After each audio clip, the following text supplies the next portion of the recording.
Hello guys, welcome to J5 journeys. It's me Jasu Jaleel. അപ്പോൾ ഒരു ചെറിയ ഇടവേളയ്ക്ക് ശേഷം പുതിയ യാത്രാനുഭവങ്ങൾ പങ്കുവയ്ക്കുവാൻ ഞാൻ വീണ്ടും എത്തിയിരിക്കുകയാണ്. പിന്നെ വീഡിയോ മുഴുവനും കാണുക, നിങ്ങളുടെ അഭിപ്രായങ്ങൾ കമൻറ്റായി രേഖപ്പെടുത്തുക. അപ്പോൾ നമ്മുടെ ഇപ്രാവശ്യത്തെ ട്രിപ്പ് ഊട്ടിയിലേക്കാണ്. പക്ഷേ പോകുന്ന വഴിയിലെ ദൃശ്യാനുഭവങ്ങൾ ഏറെ ആയതുകൊണ്ട് അടുത്തടുത്ത വീഡിയോയിലേക്കായി ഊട്ടിയിലെ കാഴ്ചകൾ കാണിക്കാം. ട്രിവാൻഡ്രം ടു വാൽപ്പാറയിലെ ദൃശ്യങ്ങളാണ് ഈ വീഡിയോയിൽ. വീഡിയോ ഇഷ്ടപ്പെട്ടാൽ ലൈക്ക് ചെയ്യുക കേട്ടോ. ദൂരയാത്രയിലെ അവിഭാജ്യ ഘടകമാണല്ലോ പെട്രോൾ. അപ്പോൾ ഫുൾ ടാങ്ക് പെട്രോൾ അടിച്ചിട്ട് ഉച്ച കഴിഞ്ഞപ്പോൾ ഇറങ്ങി. തമിഴ്നാട്ടിലേക്ക് യാത്ര പോകുന്നവർ ശ്രദ്ധിക്കുക, തമിഴ്നാട്ടിലെ പെട്രോൾ റേറ്റ് നമ്മുടെ നാട്ടിലേതിനേക്കാളും അത്യാവശ്യം കുറച്ച് കുറവാണ്. ഒരു ഉച്ചയായപ്പോഴാണ് ഞങ്ങൾ ഇറങ്ങിയത്. ഉച്ചയായതുകൊണ്ട് തന്നെ അത്യാവശ്യം തിരക്കുള്ള ടൈമായിരുന്നു. പലയിടത്തും എന്ന് തീരുമെന്നറിയാത്ത റോഡ് പണിയും. പിന്നെ യാത്രയിൽ മക്കളെ എങ്ങനെ സുഖമായി കൊണ്ടുപോകുന്നു എന്ന് ചോദിച്ചാൽ എങ്ങനെയാണ് കേട്ടോ. അവർക്ക് ബാക്കിലെ സീറ്റിൽ ഒരു ബെഡ് സെറ്റ് അറേഞ്ച് ചെയ്ത് കൊടുത്തിട്ടുണ്ട്. ജീവിതത്തിലെ ആകെയുള്ള ഏറ്റവും വലിയ കൂട്ട് പടച്ചവനായതുകൊണ്ട് നിസ്കാരം മുടക്കാതെയായിരുന്നു യാത്ര. അതുകൊണ്ട് നമസ്കാര ടൈമായപ്പോൾ കയറിയ ഒരു പള്ളിയായിരുന്നു ഇത്. പള്ളിയിലെ ഷെയ്ഖ് ജുമാ മസ്ജിദാണിത്. രൂപത്തിലും ഭാവത്തിലും താജ്മഹലിനെ ഓർമ്മപ്പെടുത്തുന്ന ഒരു മസ്ജിദ് കൂടിയാണിത്. നിസ്കാരമൊക്കെ കഴിഞ്ഞ് ഒന്ന് റിഫ്രഷായി വീണ്ടും യാത്ര തുടങ്ങി. 4 മണിക്കാണ് കരുനാഗപ്പള്ളിയിലെത്തിയത്. വീണ്ടും യാത്ര തുടങ്ങിയപ്പോഴേക്കും സൂര്യൻ അസ്തമിക്കാറായിരുന്നു. അങ്ങനെ രാത്രിയായപ്പോഴേക്കും ഞങ്ങൾ എറണാകുളം എത്തി. എത്തിയാൽ പിന്നെ കായലുകളും ബ്രിഡ്ജും ഒക്കെ ആണല്ലോ. ഞങ്ങൾ നേരെ പോയത് എറണാകുളത്തെ ബ്രോഡ്വേ മാർക്കറ്റിലേക്കായിരുന്നു. ഞങ്ങൾ എത്തിയപ്പോൾ തന്നെ അത്യാവശ്യം ലേറ്റായി തുടങ്ങി. അതായത് ഒരു 10 മണിയൊക്കെ ആയി കാണും. ഓൾറെഡി എല്ലാ ഷോപ്പുകളും കുറേ ഷോപ്പുകൾ അടച്ചിട്ടുണ്ടായിരുന്നു, കുറേ ഷോപ്പുകൾ ക്ലോസ് ചെയ്യാൻ തുടങ്ങിയിട്ടുണ്ടായിരുന്നു. പിന്നെ ഉച്ചയ്ക്ക് കയറിയതല്ലേ, നമുക്ക് വിശപ്പിൻ്റെ വിളി വന്നും തുടങ്ങിയിട്ടുണ്ടായിരുന്നു. അങ്ങനെ ഞങ്ങളുടെ ലക്ഷ്യം മുഴുവനും ഫുഡ് അന്വേഷിച്ചിട്ടായിരുന്നു. അതുകൊണ്ട് തന്നെ രാത്രിയിലെ ഭക്ഷണമാണ് നമ്മുടെ ലക്ഷ്യം. രാത്രി നമ്മളെ ഒട്ടും ബുദ്ധിമുട്ടിക്കാതെ തന്നെ ഒരു മസ്റ്റ് ഹോട്ടലിൽ എത്തിച്ചു. അതും ബ്രോഡ്വേ തന്നെയാണ്. ഹോട്ടൽ ന്യൂ പാരീസ് കഫേയിലാണ് ഡിന്നർ കഴിച്ചത്. എല്ലാവരും ഒട്ടും ക്ഷമയില്ലാതെയാണ് ഫുഡ് വെയിറ്റ് ചെയ്തിരുന്നത്. അതുകൊണ്ട് തന്നെ ഫുഡ് എത്തിയതോ അതും നമ്മളെ അമ്പരപ്പിച്ച്. ബിരിയാണിയും പൊറോട്ടയും ഷവായയുമാണ് ഓർഡർ ചെയ്തത്. പലയിടത്തും ഷവായ നോർമൽ ഷവായയാണ്, എന്നാൽ ഇവിടെ ഷവായ ഓർഡർ ചെയ്തപ്പോൾ കിട്ടിയത് മസാല ഷവായയാണ്. ഒരു കോംബോ ഡിന്നർ ആയതുകൊണ്ട് തന്നെ ഒരു ജഗ് ലൈമും ഉണ്ടായിരുന്നു. അതുകൊണ്ടാണ് ഞാൻ ആദ്യം തന്നെ പറഞ്ഞത് ഒരു മസ്റ്റ് ട്രൈ ഐറ്റം ആണെന്ന്. ഫുഡൊക്കെ കഴിച്ചിട്ട് നേരെ കുറച്ച് നേരം മറൈൻ ഡ്രൈവിൽ പോയിരുന്നു. നമ്മുടെ കാറും അവിടെയാണ് പാർക്ക് ചെയ്തിരുന്നത്. രാത്രിയിലെ ബോട്ട് സർവീസൊക്കെ കാണാൻ വളരെ മനോഹരമായിരുന്നു. അതുകൊണ്ട് കുറച്ച് നേരം ഇരുന്ന് റെസ്റ്റ് എടുത്തിട്ട് നമ്മൾ വീണ്ടും യാത്ര തുടങ്ങി. അങ്ങനെ ചെന്ന് നമ്മൾ അതിരാവിലെ ആയപ്പോഴത്തേക്കും അങ്കമാലിയിലെത്തി. നമസ്കാരവും കഴിഞ്ഞ് ചായയും കുടിച്ച്. അപ്പോഴാണ് ഇങ്ങനെ ഒരാളെ എൻ്റെ ക്യാമറയിൽ കാണുന്നത്. പാവം എങ്ങോട്ടോ കൊണ്ടുപോകുന്ന ഒരു ആനയാണ്. കുറേ നേരം അത് നോക്കി നിൽക്കാൻ തന്നെ ഒരു വിഷമമുള്ള കാര്യമായിരുന്നു. എന്നാൽ അതേസമയം സന്തോഷവുമായിരുന്നു. ഒരു ആനയെ കണ്ട സന്തോഷം.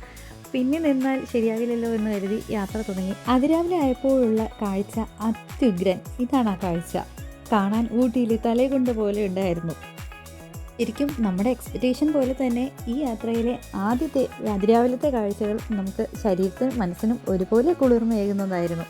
നമ്മൾ നേരെ എത്തിയത് നമ്മുടെ ആദ്യത്തെ ഡെസ്റ്റിനേഷനിലാണ്. നമ്മൾ എത്തിയിരിക്കുന്നത് അതിരപ്പള്ളി വാട്ടർഫോൾസിലാണ്. ഇത് അവിടുത്തെ ആദ്യത്തെ ചെക്ക് പോസ്റ്റാണ്. ഈ ചെക്ക് പോസ്റ്റ് ഇറങ്ങി നമ്മുടെ പേരും ഡീറ്റെയിൽസ് എഴുതി സൈൻ ചെയ്തിട്ട് വേണം നമ്മൾ ഈ ചെക്ക് പോസ്റ്റ് കടന്ന് ഉള്ളിലേക്ക് പോകാൻ. ഉള്ളിലേക്ക് ചെല്ലുമ്പോൾ ആദ്യത്തെ കാഴ്ച ഇതായിരുന്നു. ആദ്യത്തെ ചെക്ക് പോസ്റ്റ് കഴിഞ്ഞ് ഉടനെ നമ്മൾ അതിരപ്പള്ളി പോയിട്ടില്ലാത്തവരാണെങ്കിൽ ചിന്തിക്കും ഇപ്പോൾ തന്നെ അതിരപ്പള്ളിയിൽ എത്തുമെന്ന്. എന്നാൽ അങ്ങനെയല്ല, നേരെ ഫോറസ്റ്റ് ആണെന്നൊക്കെ നമുക്ക് തോന്നും. കുറച്ചുകൂടെ വരുമ്പോഴേക്കും ഇങ്ങനെ ഒരു ടൗൺ കാണും. ആ ടൗൺ കാണുന്നതിൻ്റെ അത് കഴിഞ്ഞിട്ട് വീണ്ടും വരുമ്പോൾ നമുക്ക് വീണ്ടും ഒരു ചെക്ക് പോസ്റ്റ് ഉണ്ടായിരിക്കും. ഇനിമൂലം അങ്ങോട്ട് ഫുൾ ചെക്ക് പോസ്റ്റാണ് കേട്ടോ. അങ്ങനെ ആ ചെക്ക് പോസ്റ്റും കൂടെ കടന്നിട്ടായിരിക്കും നമ്മൾ ഈ അതിരപ്പള്ളി വാട്ടർഫോൾസിലോട്ട് എത്തുന്നത്. പിന്നെ നമ്മൾ പോയപ്പോൾ അത്യാവശ്യം നല്ല തിരക്കുണ്ടായിരുന്നു. ഇത് നമ്മൾ പാർക്കിംഗ് ആണ്. പാർക്കിംഗ് ഏരിയ എന്ന് പറഞ്ഞ് പ്രത്യേകിച്ചൊന്നുമില്ല. നമ്മൾ റോഡ് സൈഡിൽ തന്നെയാണ് പാർക്കിംഗ് ഉള്ളത്. ഇത് അതിനകത്തോട്ട് കയറുന്നതാണ്. അതിൽ ആ പാത എനിക്ക് വളരെ ഇഷ്ടപ്പെട്ടു. ഈ വീൽ ചെയർ കൊണ്ടുപോകാനും എല്ലാത്തിനും പറ്റിയ സൗകര്യമുള്ളൊരു പാതയാണ്. പിന്നെ ഇതാണ് അതിരപ്പള്ളി വാട്ടർഫോൾസ്. പക്ഷേ നമ്മൾ ചെന്നപ്പോൾ നിർഭാഗ്യവശാൽ അവിടെ അത്രയ്ക്ക് വെള്ളമൊന്നും ഇല്ലായിരുന്നു. എന്നാലും കാണാൻ ഒരു വ്യൂ ആയിരുന്നു. എനിക്ക് തോന്നുന്നു നല്ല മഴ ടൈമിലായിരിക്കും ഇവിടെ നല്ല അത്യാവശ്യം വെള്ളം ഉള്ളതെന്ന് തോന്നുന്നു. പിന്നെ വാട്ടർഫോൾസ് ഈ വേലി കെട്ടിയിരിക്കുന്നതിൻ്റെ അപ്പുറത്തോട്ട് താഴോട്ടാണ് വാട്ടർഫോൾസ് വരുന്നത്. അവിടെയും അത്യാവശ്യം വെള്ളമൊന്നും ഇല്ലായിരുന്നു. പിന്നെ ആദ്യമായി അതിരപ്പള്ളി കണ്ടതിൻ്റെ വളരെ സന്തോഷവും ഞങ്ങൾക്കുണ്ടായിരുന്നു. പിന്നെ ഈ മങ്കി എൻ്റെ കുഞ്ഞിനെ അറ്റാക്ക് ചെയ്യാൻ വന്നതാണ് കേട്ടോ. പിന്നെ ഞങ്ങളുടെ കയ്യിൽ താഴെ നിന്ന് നമ്മൾ അതിരപ്പള്ളിയിലോട്ട് മുകളിലോട്ട് കയറി വരുന്ന ടൈമിൽ നമ്മളൊരു സ്റ്റിക്ക് നടന്നു വന്ന ടൈമിൽ ഒരു സ്റ്റിക്ക് കയ്യിൽ ജസ്റ്റ് വെറുതെ എടുത്ത് വെച്ചതാണ്. പക്ഷെ അത് അതൊന്ന് ആക്ഷൻ കാണിച്ചപ്പോഴേക്കും ആ മങ്കി അങ്ങോട്ട് ദൂരോട്ട് പോയി. പിന്നെ ഇവിടെ നിന്ന് കാണുന്നതാണിത് ഹോട്ട് എയർ ബലൂണാണ്. നമ്മൾ വരുന്ന വഴിയിലാണ് ഇതവർ റെഡിയാക്കി കൊണ്ടിരുന്നത്. പക്ഷേ എനിക്കതിൻ്റെ വ്യൂസ് എടുക്കാൻ പറ്റിയില്ലായിരുന്നു. ഞാനത് പാസ് ചെയ്ത് വന്നതിന് ശേഷമാണ് മക്കളത് എന്നോട് പറഞ്ഞത്. ഇത് അവിടെ തന്നെ ഒരു കുഞ്ഞ് ഷോപ്പ് ഉണ്ടായിരുന്നു, ജ്യൂസും മറ്റ് സ്നാക്സൊക്കെ വാങ്ങാനായിട്ട്. ടീ ഷോപ്പും ഉണ്ടായിരുന്നു അവിടെ. പിന്നെ നമ്മൾ അവിടുന്ന് വെള്ളമൊന്നും ഇല്ലല്ലോ കാണാൻ, പിന്നെ പ്രത്യേകിച്ച് അവിടെ ഒന്നും ഇല്ലാത്തതുകൊണ്ട് ജസ്റ്റ് ഒന്ന് കണ്ടിട്ട് ഇറങ്ങി. പിന്നെ അവിടെ നിന്ന് നേരെ ഇങ്ങോട്ട് വരുമ്പോഴാണ് ഇത് ചാപ്ര വാട്ടർഫോൾസിൻ്റെ ഒരു ബ്രിഡ്ജാണ്. ഇവിടെ ഒരു കുഞ്ഞു വാട്ടർഫോൾസ് ഉണ്ട്, അതും വെള്ളമില്ലാത്തതുകൊണ്ട് വലിയ വ്യൂസൊന്നും ഇല്ല. പിന്നെ പക്ഷേ ഇതിൽ കയറി ഇതുപോലെ നിൽക്കാനും നിന്ന് ഫോട്ടോസൊക്കെ എടുക്കാനൊക്കെ അത്യാവശ്യം സൗകര്യം ഉണ്ടായിരുന്നു. വളരെ മനോഹരമായിട്ടുള്ള ഒരു വാട്ടർഫോൾസ് ആയിരുന്നു. പിന്നെ ഇനി അങ്ങോട്ട് പോകുന്ന വഴിയിലെല്ലാം അടിപൊളി മനോഹരമായിട്ടുള്ള കാഴ്ചകളാണ്. ഇതുപോലത്തെ വാട്ടർഫോൾസും റോക്സും പിന്നെ മലനിരകളും ഇതുപോലെ നല്ല അരുവികളും. പിന്നെ അത്യാവശ്യം എല്ലായിടത്തും വെള്ളം കുറവാണ്. മഴ ടൈമല്ല, മഴക്കാലം അല്ലല്ലോ. ഇത് ഞാൻ ഈ പാലത്തിനകത്ത് ജസ്റ്റ് ഒന്ന് കയറിയതാണ് ഇവിടുത്തെ വ്യൂസ് കംപ്ലീറ്റ് കാണിച്ചു തരാനായിട്ട്. വീഡിയോ എടുക്കാനുള്ളത് കൊണ്ട് തന്നെ അത്യാവശ്യം എല്ലായിടത്തും നിർത്തി വീഡിയോ എടുത്ത് അതിൻ്റെ ഡീറ്റെയിൽസ് കളക്ട് ചെയ്താണ് പോയത്. പിന്നെ കുറച്ചുകൂടെ ഫ്രണ്ടോട്ട് വരുമ്പോൾ ഞാൻ ആദ്യമേ പറഞ്ഞ പോലെ പിന്നെ അങ്ങോട്ട് കംപ്ലീറ്റ് ഇനി ഓരോയിടത്തും ചെക്ക് പോസ്റ്റുകളാണ്. ചിലയിടത്തൊക്കെ നമ്മൾ പേയ്മെൻറ്റ്, ഇവിടെ നമ്മൾ പക്ഷേ പേയ്മെൻറ്റ് ചെയ്തിട്ടില്ലായിരുന്നു. ഇനി അടുത്ത് നമ്മൾ പോയിക്കൊണ്ടിരിക്കുന്നത് മലക്കപ്പാറയിലോട്ടാണ്. ഈ ചെക്ക് പോസ്റ്റ് കഴിഞ്ഞാൽ പിന്നെ അങ്ങോട്ട് മലക്കപ്പാറയാണ്. ആദ്യം നമ്മൾ അതിരപ്പള്ളിയിൽ എത്തിയപ്പോൾ തന്നെ ആദ്യം ഒരു ചെക്ക് പോസ്റ്റ് കയറി, വീണ്ടും ഉള്ളിലോട്ട് വന്നിട്ട് നമ്മൾ അതിരപ്പള്ളി എത്തുന്നതിന് മുമ്പ് വീണ്ടും ഒരു ചെക്ക് പോസ്റ്റ് പാസ് ചെയ്തു. അങ്ങനെ പിന്നെ വീണ്ടും ഫ്രണ്ടിലോട്ട് വന്നപ്പോഴാണ്, അതിരപ്പള്ളി പോയിട്ട് ഇറങ്ങിയപ്പോഴാണ് നമ്മൾ വീണ്ടും മലക്കപ്പാറയ്ക്കുള്ള ചെക്ക് പോസ്റ്റ് പാസ് ചെയ്തത്. പിന്നെ അത് കഴിയുമ്പോഴും ഇതുപോലെ പോകുന്ന വഴിയിൽ ഇതുപോലത്തെ റെസ്റ്റോറൻറ്റും കാര്യങ്ങളൊക്കെ ഉണ്ടായിരുന്നു. അപ്പോൾ ഇങ്ങനെ പോയിക്കൊണ്ടിരുന്നപ്പോഴാണ് ഇവിടെ ഒരാൾ എൻ്റെ ക്യാമറയിൽ പെട്ടത്. അപ്പോൾ പിന്നെ വണ്ടി നിർത്തി ഒന്ന് ഷൂട്ട് ചെയ്യാമെന്ന് വിചാരിച്ചു. ഇത് എനിക്ക് കണ്ടിട്ട് കാട്ടുകോഴിയെ പോലൊരു ഫീൽ ഉണ്ടായിരുന്നു. അത് പിന്നെ ഒന്ന് നിർത്തി വീഡിയോ എടുത്തത്. എനിക്കത് ഫെസൻറ്റിനെ പോലെയൊക്കെ തോന്നി. ഇത് പോകുന്ന വഴി കണ്ടതാണ് മലക്കപ്പാറയിൽ നമ്മുടെ പെൻസ്റ്റോക്ക് പൈപ്പുകൾ.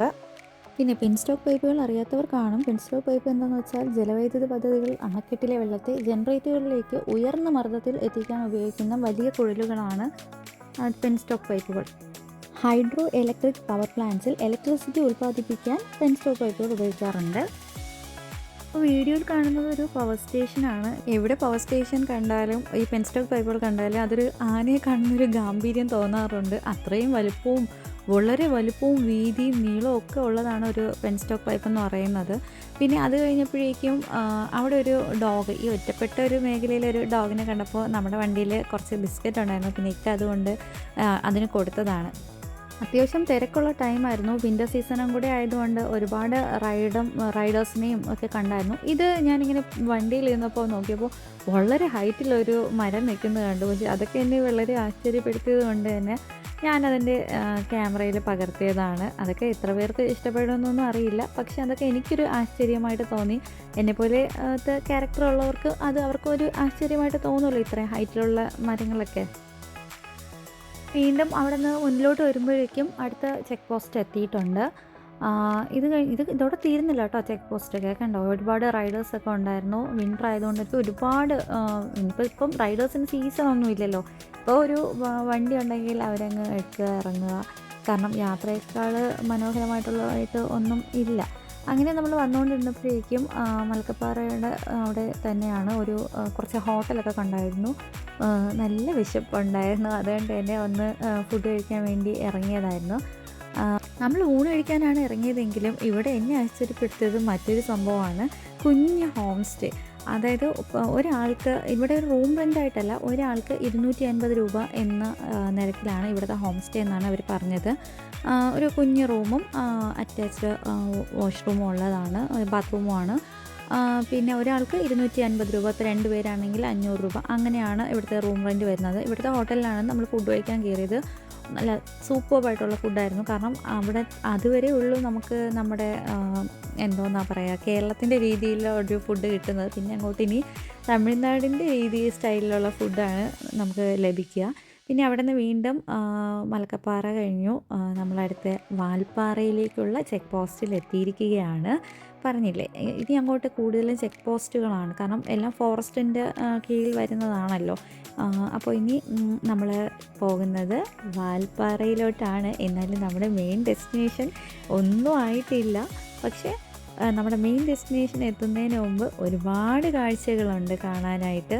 അപ്പോൾ ഇപ്പോൾ നമ്മൾ വാൽപ്പാറയിലോട്ട് പോകുന്ന വഴി കാണുന്ന ഒരു ഡാമാണത്. ദൂരന്നേ ഡാമിൻ്റെ കാഴ്ചകൾ കണ്ട് തുടങ്ങിയിട്ടുണ്ടായിരുന്നു. നമ്മുടെ ഷോളയാർ ഡാമാണ് ഈ കാണുന്നത്. കണ്ടില്ലേ, അത്ര വെള്ളമൊന്നുമില്ല. കാരണം മഴ സീസൺ ആകുമ്പോഴായിരിക്കും എല്ലായിടത്തും ഡാമുകളിലായാലും അരുവിയായാലും എല്ലായിടത്തും വെള്ളം കാണുന്നത്. ഇതാണ് ഷോളയാർ ഡാം. അപ്പോൾ നമ്മൾ ഇറങ്ങിയിട്ടൊന്നുമില്ല ഡാമിൽ. ഇതൊരു ഒരു സൈഡാണ് ഡാമിൻ്റെ. ഇത് കിഡ്സിൻ്റെ പാർക്കും അങ്ങനത്തെ പ്ലേ ഏരിയ ആയിരുന്നു. പിന്നെ ഇതിൻ്റെ മെയിൻ എൻട്രൻസ് വരുന്നത് ദാണ്ട് ഇവിടെയാണ് ഇതിൻ്റെ മെയിൻ എൻട്രൻസ് വരുന്നത്. ഒരുപാട് ആൾക്കാരുണ്ടായിരുന്നു ഡാം വിസിറ്റ് ചെയ്യാനായിട്ട്.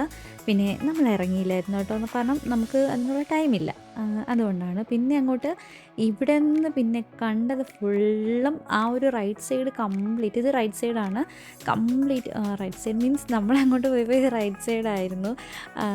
അത് ഫുള്ളും ഏകദേശം അതിൻ്റെ ഡാമിൻ്റെ റിസർവോയർ ആയിരുന്നു. അതായത് ഇത്രയും ലോങ് ആയിട്ടുള്ള ഒരു എന്താ പറയുക, വലിയൊരു റിസർവോയർ ആയിരുന്നു ഫുൾ അങ്ങനെ. അപ്പോൾ ഇവിടുത്തെ ഈ വീടുകളൊക്കെ കാണാൻ വളരെ മനോഹരമായിരുന്നു, കാരണം ഇവരുടെ ഫ്രണ്ടിൽ ഈ റിസർവോയറൊക്കെ ആയിരുന്നു. അങ്ങനെ പിന്നെ നമ്മൾ എത്തിയത് ഒരു പള്ളിയുടെ അടുത്ത് നമസ്കരിക്കാനായിട്ട് എത്തിയിട്ടുണ്ടായിരുന്നു. അപ്പോൾ ആ പള്ളിയിൽ കണ്ട കാഴ്ചകളാണ് ഇതൊക്കെ. ഇത് അവിടുത്തെ ഒരു പഴയ റേഷൻ കടയാണ്. പക്ഷേ എന്ത് ചെയ്യാൻ, അൺഫോർച്ചുനേറ്റ്ലി അത് പൂട്ടി അടച്ചിട്ടിരിക്കുകയായിരുന്നു. എനിക്ക് തോന്നുന്നു പഴയ റേഷൻ കട ആയിരിക്കാം.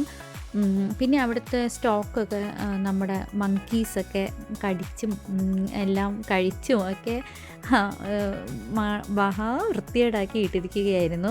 പിന്നെ ഇത് മറ്റേ തേയില തോട്ടങ്ങളായിരുന്നു. അതിൽ മിക്ക എല്ലാ തേയില മരങ്ങളും ചെടികളൊക്കെ ആ ചെടികളൊക്കെ കംപ്ലീറ്റ് കട്ട് ചെയ്തിട്ടിരിക്കുകയായിരുന്നു. കണ്ട ഉരുളിക്കൽ ജുമാ മസ്ജിദ്, ഇവിടെയാണ് നമ്മൾ കയറിയത്. ആ തേയില തോട്ടങ്ങളൊക്കെ അവർ കട്ട് ചെയ്തിട്ടിരിക്കുകയായിരുന്നു. അന്വേഷിച്ചപ്പോൾ പറഞ്ഞത് 5 വർഷത്തിലൊരിക്കൽ ഇങ്ങനെ തേയില ചെടി നമ്മൾ ഇങ്ങനെ കട്ട് ചെയ്ത് ഇടുമെന്നാണ്. പിന്നെ ഒരു ഡിസ്ക്ലെയിമർ പറയാം, ഞാൻ എൻ്റെ വീഡിയോയിൽ ഞങ്ങളുടെ അറിവുകളല്ല അനുഭവങ്ങളാണ് പങ്കുവെക്കുന്നത്. നിങ്ങൾക്ക് എന്തേലും യൂസ് ആകുമെന്ന് കരുതി നിങ്ങളുടെ അറിവിലേക്ക് അത് എത്തിക്കുകയാണ്. അതുകൊണ്ട് തന്നെ എൻ്റെ അവതരണം എൻ്റെ അനുഭവങ്ങളാണ്. അങ്ങനെ നമ്മൾ മലക്കപ്പാറയിൽ നിന്നും വാൽപ്പാറയിലേക്ക് എത്തിയിരിക്കുകയായിരുന്നു. ശരിക്കും ഇവിടെ ഒരു ഞെട്ടിക്കൽ അനുഭവമായിരുന്നു. കാരണം ഇത്രയും നേരം വന്നത് ഫോറസ്റ്റിലൂടെയായിരുന്നു. അവിടെ ഇങ്ങനെ ഒരു ടൗൺ ഉണ്ടാകുമെന്ന് ഒട്ടും പ്രതീക്ഷിച്ചില്ല. ഇത് വാൽപ്പാറ ബസ് സ്റ്റാൻഡാണ്. ശരിക്കും ഒരു ടൗൺ, ഒരു അത്യാവശ്യം ഒരു വലിയൊരു ടൗൺ ആയിരുന്നു. ശരിക്കും അതിരപ്പള്ളിയും മലക്കപ്പാറയും കണ്ടുവന്ന് എനിക്ക് വാൽപ്പാറ ഒരു ഞെട്ടിക്കൽ ട്വിസ്റ്റ് തന്നെയായിരുന്നു. ഞാൻ കരുതിയത് ഇനി അങ്ങോട്ട് കാടും മേടും തേയിലത്തോട്ടങ്ങളും പിന്നെ മങ്കീസും അങ്ങനെ എന്തെങ്കിലും വന്യമൃഗങ്ങളൊക്കെ ആയിരിക്കുമെന്നാണ്. ശരിക്കും വാൽപ്പാറ ഇങ്ങനൊരു ടൗൺ ആണെന്ന് ഒട്ടും പ്രതീക്ഷിച്ചില്ല. ഓരോരുത്തരുടെയും യാത്രയ്ക്ക് പല ലക്ഷ്യങ്ങൾ കാണും. ചിലർക്ക് ദൈനംദിന ജീവിതത്തിലെ സമ്മർദ്ദങ്ങളിൽ നിന്നും ആശ്വാസം നേടാനായിരിക്കും. ചിലർക്ക് പുതിയ സ്ഥലങ്ങൾ കാണുക എന്നതായിരിക്കും. ചിലർക്ക് പുതിയ സ്ഥലങ്ങൾ കാണുക എന്നതായിരിക്കും. എന്തൊക്കെയായാലും യാത്ര മനുഷ്യനെ സമ്പന്നനാക്കുന്നത് പണത്തിലല്ല, അനുഭവങ്ങളിലൂടെയാണ്. അതിരപ്പള്ളി എത്തിയിട്ടും മലക്കപ്പാറ എത്തിയിട്ടും വാൽപ്പാറ എത്തിയിട്ടും ഒരു വന്യജീവിയെ പോലും കണ്ടില്ല എന്നതായിരുന്നു ഞങ്ങളുടെ വിഷമം. അങ്ങനെ വരുമ്പോഴാണ് ദാണ്ടെ ഇങ്ങനെ ഒരാളിവിടെ കാട്ടിനിടയിൽ നിൽപ്പുണ്ട് എന്ന് ഒരാൾ നമുക്ക് ഇൻഫർമേഷൻ തന്നത്. അത് കണ്ട സന്തോഷം വളരെ വലുതായിരുന്നു. കാരണം ഞങ്ങൾ പ്രതീക്ഷിച്ച് വന്ന ഒരാൾ എന്നാൽ അടുത്ത് കാണരുത്, ഇച്ചിരി ദൂരത്ത് തന്നെ കാണണമെന്നായിരുന്നു ആഗ്രഹം. കാരണം അടുത്ത് വന്നാൽ പിന്നെ പറയണ്ടല്ലോ, കാണണമെന്ന ആഗ്രഹവും അത് അവിടെ നിലയ്ക്കും. പക്ഷേ എന്നാൽ ഈ ഒരു കാഴ്ച, അത് ഒരാളെ കാണണമെന്ന് നമ്മൾ പ്രതീക്ഷിച്ചത് ഞങ്ങൾ ഒന്നിൽ കൂടുതൽ പേരെ കണ്ടു. മക്കളൊക്കെ ഉറക്കമായിരുന്നു. മക്കളെയൊക്കെ വിളിച്ചുണർത്തിയപ്പോഴേക്കും അവർക്ക് വളരെ സന്തോഷമായി. അവരാണ് ശരിക്കും പറഞ്ഞാൽ ബാക്കിയുള്ള ഈ കാട്ടിനിടയിൽ ബാക്കിയുള്ള ആനയെ കൂടെ ഞങ്ങൾക്ക് കാണിച്ചു തന്നത്. ഇതിപ്പോൾ 3 പേര്, ഈ 3 ആനകൾ ഇതിൻ്റെ ഇടയിൽ തന്നെ ഉണ്ട്. പക്ഷേ എനിക്ക് ക്യാമറയിൽ അത് 2 പേരെ കാണുന്നുള്ളൂ. ഈ ആനയുടെ കൂടെ ഒരു ആനയും കൂടെ നിൽപ്പുണ്ട്. അങ്ങനെ 3 പേര് ഇവിടെ നിൽപ്പുണ്ട്, ഒരാൾ തൊട്ടപ്പുറത്ത് അങ്ങോട്ട് നിൽപ്പുണ്ട്. മക്കൾക്കൊക്കെ ആണെങ്കിൽ ഉറക്കത്തിൽ നിന്ന് ആന നിൽക്കുന്നു എന്ന് പറഞ്ഞപ്പോഴേക്കും അവർ ചാടി പെട്ടെന്ന് എഴുന്നേറ്റ് അത് കാണാനുള്ളൊരു സന്തോഷം. പിന്നെ അങ്ങോട്ട് അവർ ഉറങ്ങിയിട്ടില്ല. പിന്നെ അവർക്ക് ഇനിയും ആനയെ കാണും, ഞങ്ങൾ കണ്ടുപിടിക്കാം, ഞങ്ങൾ നോക്കാം എന്നൊക്കെയായിരുന്നു. പിന്നെ പോയിക്കൊണ്ടിരുന്നപ്പോൾ ഇതുപോലെ ഒരു സിംഹവാലൻ കുരങ്ങിനെ കണ്ടായിരുന്നു. പിന്നെ ഇത് വൈൽഡ് ബോർ കണ്ടായിരുന്നു. അത് ഇഷ്ടം പോലെ ഒരുപാടുണ്ടായിരുന്നു. കാട്ടുപന്നിയൊക്കെ ഇഷ്ടം പോലെ ഉണ്ടായിരുന്നു. ഇനി നമ്മൾ തേടിയ കാഴ്ചകളൊക്കെ പിന്നെ ഈ വാൾപ്പാറ കഴിഞ്ഞപ്പോഴാണ് ശരിക്കും പറഞ്ഞാൽ നമ്മൾ കണ്ടു തുടങ്ങിയത്. ഈ ജീവികളെ കാണാൻ ആഗ്രഹിച്ച ഞങ്ങൾക്ക് പിന്നെ അങ്ങോട്ട് ലോട്ടറി ആയിരുന്നു. അതായത് ഒരു വൈൽഡ് ബോറിനെ കാണുന്നതിന് പകരം ഞങ്ങൾ ഒന്നിൽ കൂടുതൽ കണ്ടു. ഒരു പീക്കോക്കിന് പകരം ഞങ്ങൾ ഒന്നിൽ കൂടുതൽ പീക്കോക്കിനെ കണ്ടു. ഒരു ആനയെ കാണുന്നതിന് പകരം ഞങ്ങൾ ഒന്നിൽ കൂടുതൽ ആനയെ കണ്ടു. കാരണം ഞങ്ങളുടെ സ്വപ്ന സഫലമായി എന്ന് വേണം പറയാനായിട്ട്. ഞങ്ങൾ ആനയെ കണ്ടത് ഞങ്ങളോട് വണ്ടി നിർത്തി അവിടെ ആന ഉണ്ട് എന്ന് പറഞ്ഞപ്പോഴാണ്. അവർ കണ്ട മനോഹരമായ കാഴ്ച നമുക്കും കാണിച്ചു തരാനുണ്ടായ ആ മനസ്സിന് നന്ദി. അതേ മനസ്സോടെ നിങ്ങൾക്കും ഈ കാഴ്ചകൾ ഇനിയും ഒരുപാട് പങ്കുവയ്ക്കുവാനാണ് ഈ യാത്ര. ഒരുപാട് നല്ല കാഴ്ചകൾ ഇനിയും നൽകാനുണ്ട്. അതിനായി നമ്മുടെ ചാനൽ സബ്സ്ക്രൈബ് ചെയ്ത് ഒപ്പം കൂടുക. ഒരു കുടുംബമായി മുന്നോട്ട് പോകാം. അടുത്തത് കോയമ്പത്തൂരിലെ വലിയ മാർക്കറ്റിലെ വിശേഷങ്ങളാണ്. വീഡിയോയുമായി ഉടനെ എത്തും വരെ കാത്തിരിക്കുക. So I am winding up. നിങ്ങളുടെ വിലപ്പെട്ട അഭിപ്രായങ്ങൾ കമൻസായി രേഖപ്പെടുത്തുക. Thank you for watching and stay tune for our next video. Subscribe, like, share and comment. J five journeys by Jasu Jaleel.